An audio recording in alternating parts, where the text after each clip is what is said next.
katika hizo familia, basi Yesu atatuletea amani, kwa sababu ndicho kilichomleta duniani, kutuletea amani.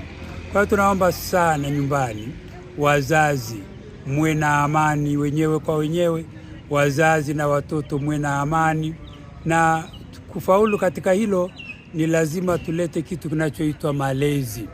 Ni jambo ambalo katika mwaka huu wa sinodi wa Jimbo Katoliki Moshi tumekazia sana malezi. Wazazi muwalee watoto vizuri, na katika kulea tumesema jambo moja tunalotaka tuwalee watoto hasa wa siku hizi ni matumizi mazuri ya simu.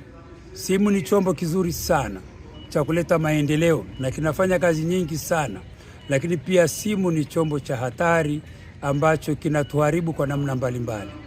Kwa hiyo tumeomba katika familia, wakati tuwakula, simu ziwekwe pembeni, tule kwa mazungumzano ya pamoja.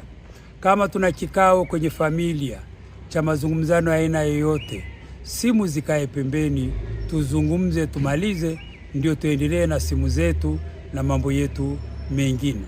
Kwa hiyo katika mada hiyo moja kubwa ambayo tumeimalizia mwezi mmoja uliopita ya mawasiliano, tunaomba tubadilike, tuweze kutumia simu vizuri, tusije tukapoteza ule utamaduni wetu wa tangu mwanzo wa wazazi kuongea na watoto wao, bibi au babu kuongea na wajukuu ana kwa ana, kwa sababu hiyo ndio imetuletea maendeleo makubwa na ustawi katika mambo ya maadili, jambo ambalo limepotea sana sehemu nyingi duniani.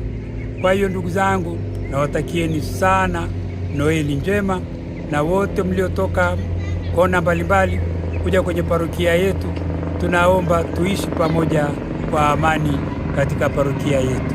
Tumsifu Yesu Kristo. Milele amina. Asante baba paroko, lakini pia ulizungumzia swala la watu wanaotoka nje wasiharibu utamaduni wa wanakijiji, hasa kwenye kuwalazimisha kushindana kwenye unywaji wa vilevi vikali na nini.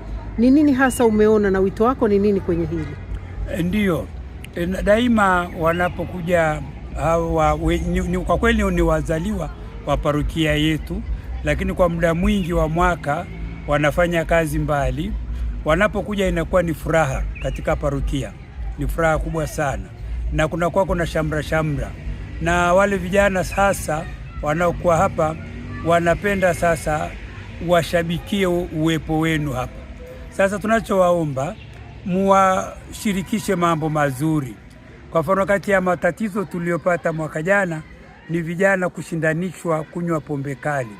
Hizo chupa kubwa za Kevanti, unaambiwa ukimaliza yote katika dakika hizi nitakupa 100,000. Sasa kuna vijana walioingia kwenye tatizo hilo na walipata tatizo kubwa sana la kiafya.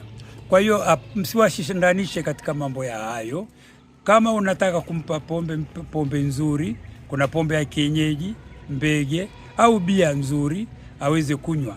Lakini hizo pombe kali ambazo wanazibugia, sio wanakunywa, wanazibugia, msiwashindanishe huko, ili tuweze kuwa na vijana ambao wanajua kujipimia pombe na wanajua kujistahi katika unywaji wa pombe.